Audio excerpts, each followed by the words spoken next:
तुम्हारा लकी समय नहीं चल रहा हो और तुम्हें गुड लकी बनना है तो मस्तक पर सोमवार की सोमवार त्रिपुंड चंदन का लगाना प्रारंभ कर दो, एकदम लकी बन जाओ। यह पक्का।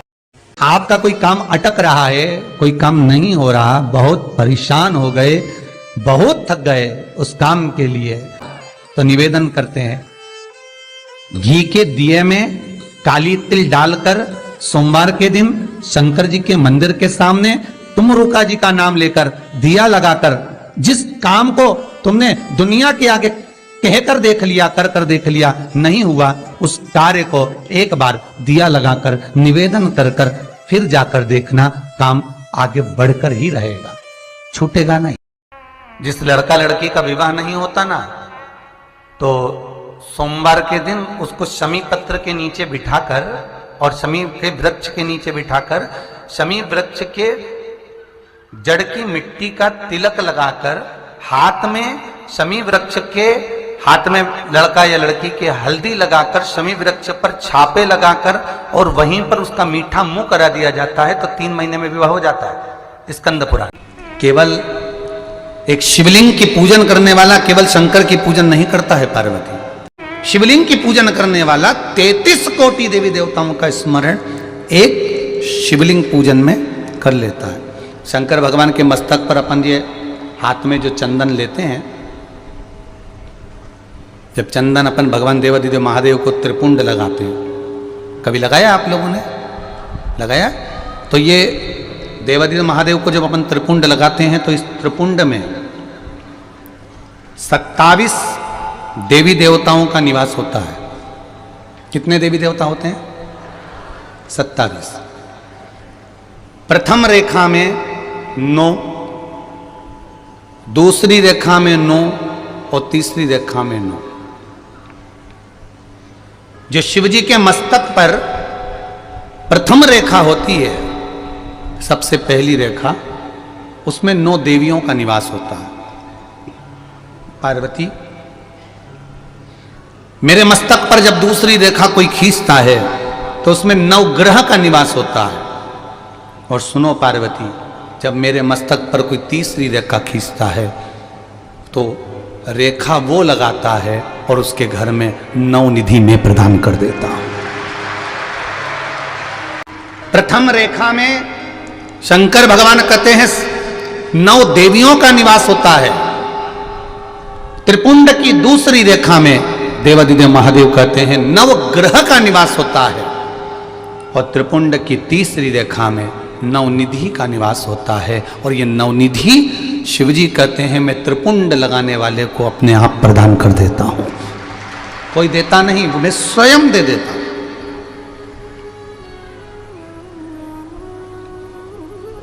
हम उस निधि को जानने का प्रयास करें तो यहां शिव तत्व कह रहा है, शिव महापुराण की कथा करी, शिवजी के त्रिपुंड में 27 देवी देवताओं का निवास होता है। 9 देवी, 9 ग्रह और 9 निधि शिव के त्रिपुंड में निवास करती है।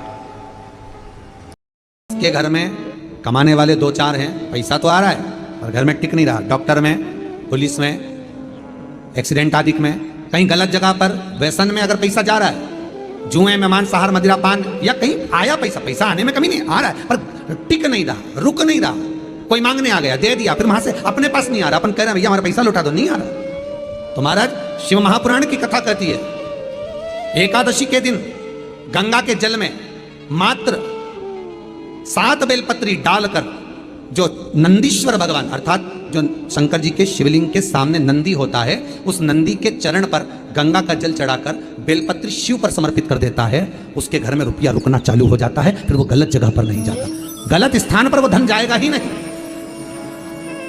बेटा अगर व्यसन में पड़ा हुआ है, मदिरा पान में पड़ा हुआ है, मांसाहार में, जुए आदि में जा रहा है, तुम्हें लग रहा है कि मेरा बेटा गलत मार्ग पर जा रहा है, ये मित्र दोस्ती गलत हो रही है, वो सही जगह पर आ जाए, करना है एकादशी। एक बात अपनी जिंदगी में उतार कर रखिएगा, कभी अगर जिंदगी में कहीं अटकलियों में पड़ रहे हो,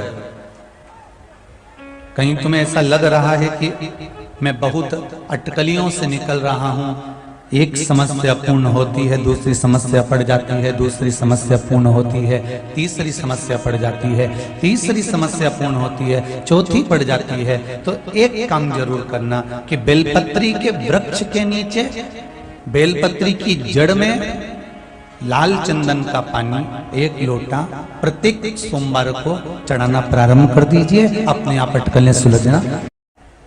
एक बात अपनी, शंकर का शिवलिंग, जलाधारी, जल बहने का स्थान, एक बेलपत्री जिसका डंडी का मुख जलधार बहने वाले स्थान पर हो, एक दुर्वा जिसका डंडी का भाग जल बहने वाले स्थान पर हो, कर्ण घंटेश्वर भगवान जो काशी में विराजते हैं, पहला जल जहाँ जल बहता है उसकी साक्षी में, दूसरा और तीसरा 3 स्थान पर खड़े होकर कर्ण घंटेश्वर महादेव के नाम से अगर जल चढ़ाकर उस जल का आचमन, जिसका विवेक काम नहीं कर रहा है, कोई बच्चा मानसिक विकलांग है, बुद्धि काम नहीं कर रही है, डॉक्टर ने कह दिया ये कोमा में चला गया है, वेंटिलेटर पर पड़ा हुआ है और विवेक काम नहीं कर रहा है, तो डॉक्टर का इलाज तो करवाओ, क्योंकि डॉक्टर शंकर का एक रूप है। जो दवाई दे वो भी खिलाओ, पर साथ में कर्ण घंटेश्वर का जल भी, उसका नाम लेकर चढ़ाकर वो जल भी अगर उसको आचमन कराया जाएगा तो जल्दी से जल्दी विवेक काम करना प्रारंभ करेगा। और अगर मिर्गी का दौरा आ रहा होगा तो वो मिर्गी का दौरा धीरे धीरे बंद होता चलेगा। कर्ण घंटेश्वर महादेव। तकलीफों में अगर घिर जाओ, तकलीफें आ जाएं, कष्ट आ जाए, तकलीफें जिस दिन तुम्हारे भीतर बहुत ज्यादा मात्रा में आ जाए, उस दिन 3 बेलपत्र, एक बेलपत्र में पीला चंदन, बीच वाली पत्ती। जिस दिन तुम्हें लगे कि मैं बहुत दुखी चल रही हूं और मेरा काम हो ही नहीं रहा, बहुत तकलीफ की जिंदगी चल रही है, कोई हाथ पकड़ने वाला नहीं है, कोई संभालने वाला नहीं है और बहुत तकलीफ हो, उस समय पर एक बेलपत्री के बीच वाली पत्ती पर पीला चंदन, दूसरी पत्ती पर लाल चंदन और तीसरी पत्ती पर 11 चावल गीले, पानी में उसको थोड़ा सा भिगो लें या धो लें, 11 चावल गीले शिव जी की उस पत्ती पर रखिए। सबसे पहला पीला चंदन का बेलपत्र, दूसरे नंबर पर लाल चंदन का बेलपत्र, तीसरे नंबर पर जो 11 चावल आपने धोकर रखे हैं वो हाथ की हथेली में रखना है और हाथ की हथेली में रखकर अपनी कामना कर कर भगवान शंकर से विनय कर कर पंचाक्षर मंत्र नमः शिवाय या षडाक्षर मंत्र ओम नमः शिवाय या श्री शिवाय नमस्तुभ्यम बोलकर उस बेलपत्र पर सीधे हाथ में रखकर उल्टे हाथ का स्पर्श कर कर बाबा से अपने मन के भाव कहकर शंकर के शिवलिंग पर उसे समर्पित कर दीजिए। 1 ही लोटा जल, जहां से जल बहता है अशोक सुंदरी वाली जगह, 1 ही लोटा जल जहां से जल बहता है उस जल बहने वाली जगह पर 3 बार उस जल को अपनी कामना कर कर श्री शिवाय नमस्तुभ्यम या पंचाक्षर मंत्र या षडाक्षर मंत्र बोलकर 3 बार उस स्थान पर गिरा दीजिए। गिराने के बाद में बाबा से विनय कर कर अक्षत वाली जो बेलपत्र है, एक बेलपत्र और एक अक्षत उसमें से अपने लिए लेकर आ जाओ। उसको 2 महीना 3 महीना अपने घर में रखिए। जितना भी दुख है धीरे धीरे बाबा समाप्त कर कर खुशियां घर में लेकर आता ही। मान लो कोई काम है आपका और आपका वो काम नहीं हो रहा, आपने पूरा प्रयास कर लिया, बहुत मेहनत कर ली और वो काम यदि आपका नहीं हो रहा तो एक नियम बनाओ, 5 सोमवार 5 बेलपत्र, 5 चावल का दाना, 5 कनेर का पुष्प पीला,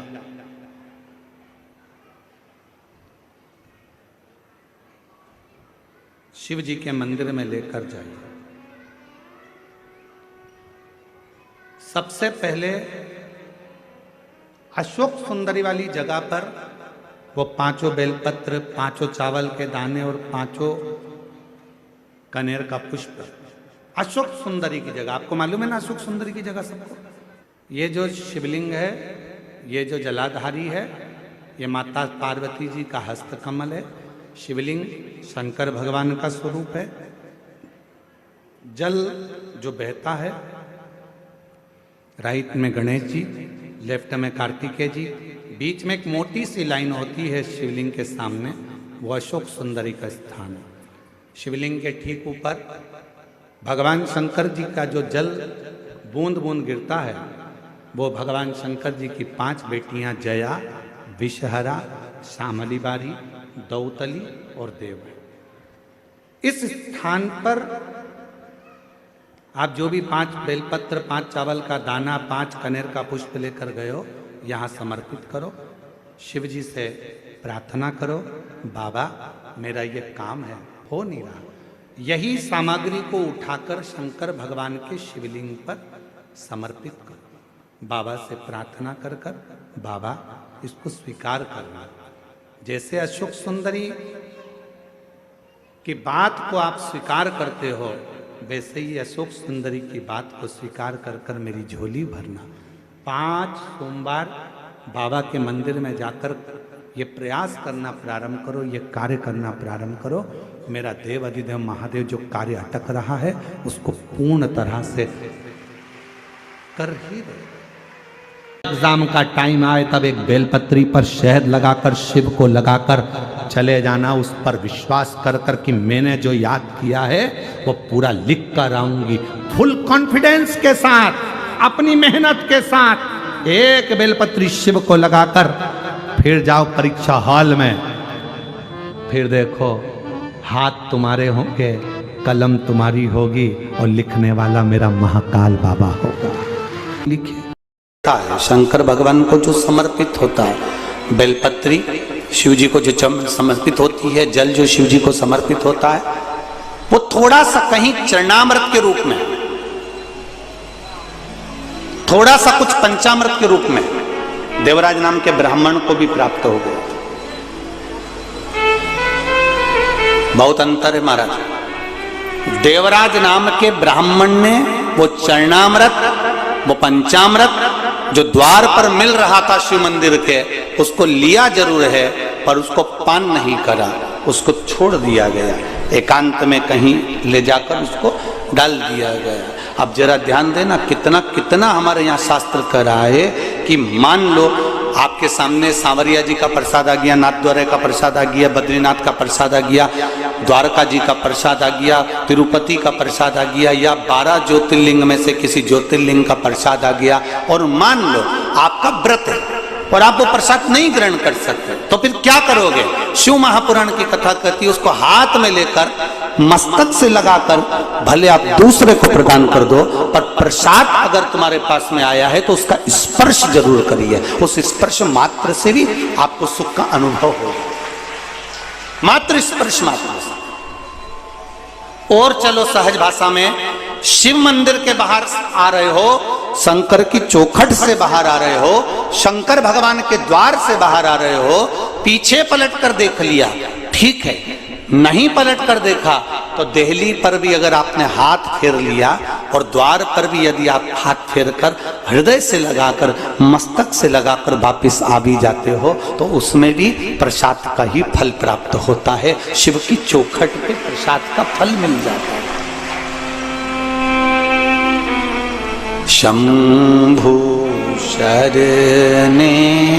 श्रीमद् भागवत, आत्मदेव नाम का ब्राह्मण जिसकी पत्नी को संतान नहीं है, आत्मदेव नाम का ब्राह्मण अपने प्राणों को त्यागने गया, ये श्रीमद् भागवत कहती है। और जाते जाते एक संत मिल गए, संत के चरण पकड़ लिए, बाबा मेरे यहाँ संतान नहीं है, आप कृपा करेंगे? होगी। संत ने कहा तेरे यहाँ 7 जन्म तक संतान का सुख नहीं है।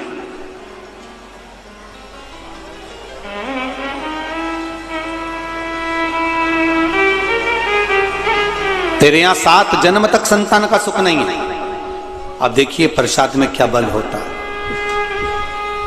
जरा विचार करिएगा जरा। तेरे यहां 7 जन्म तक संतान का सुख नहीं है। आत्मदेव ब्राह्मण ने चरण पकड़ लिया है, आप कृपा करोगे तो संतान तो होगी, ये निश्चित है। आप अगर करुणा करेंगे, आप दया करेंगे तो मुझे संतान प्राप्त होगी, ये निश्चितता है। आप कृपा करिए। कहा मेरे पास आपको देने के लिए कुछ भी नहीं है। तब आत्मदेव नाम के ब्राह्मण ने कहा, संत की जो झोली होती है वो खाली नहीं होती है। उस झोली में संत के पास भले कुछ ना हो, पर वो झोली में कुछ ना कुछ भरा जरूर होता है। मैं जानता हूं आपकी झोली में जरूर कुछ होगा और आप मुझे प्रदान करेंगे, ये निश्चित है, आप मुझे देंगे। देखिए अब होता है, कोई कोई आपको, कई लोग मिलेंगे जो आशीर्वाद भी दे देंगे, कई लोग मिलेंगे जो आपको बेल भभूति भी दे देंगे, कई लोग मिलेंगे जो आपको बहुत कुछ अपने पास से निकालकर आनंद की कोई वस्तु भी दे देंगे।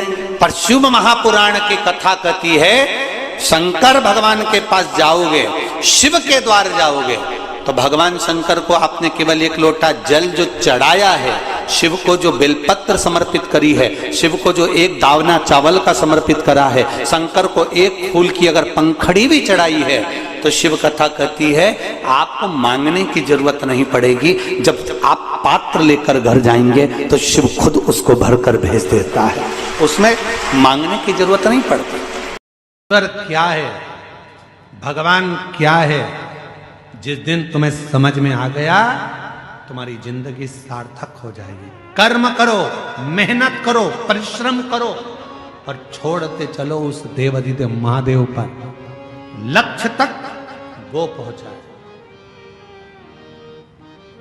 आज का पढ़ा लिखा जमाना है, जरा सा थोड़ा सा लोग पढ़ लेते हैं तो कहते हैं हम ईश्वर को नहीं मानेंगे, हम भगवान को नहीं मानेंगे।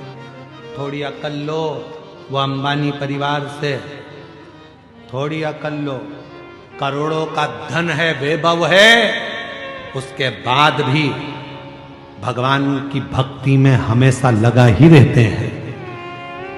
थोड़ी अकल लो वो बिरला परिवार से, थोड़ी अकल लो किसी अच्छे अच्छे आनंद करने वाले विद्वज्जनों से।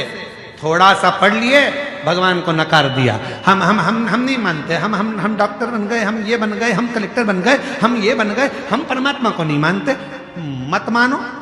जब बीमार पड़ोगे, एक दिन कुर्सी से नीचे उतरोगे, कोई नहीं पूछेगा, तब कमरे में पड़े रहोगे, कोई नहीं पूछने वाला, तब याद आएगा भगवान कौन सा कर्म दंड किया था, भुगता रहा है, जल्दी से ले जाओ। तब याद आएगा कि ईश्वर क्या होता है। हम नहीं मानते परमात्मा को, हम नहीं मानते भोलेनाथ को, हम नहीं मानते भगवान को। बस थोड़ी सी अध्ययन कर लिया तो सोचा भगवान है ही नहीं, हम कर रहे हैं वो ही सब करेंगे, हम ये करेंगे, हम वो करेंगे। एक बार किसी ने हमको न्यूज चैनल वालों ने बुलाया, बोलते आप साइंस को नहीं मानते? हमने कहा पूरा मानते, पूरा मानते।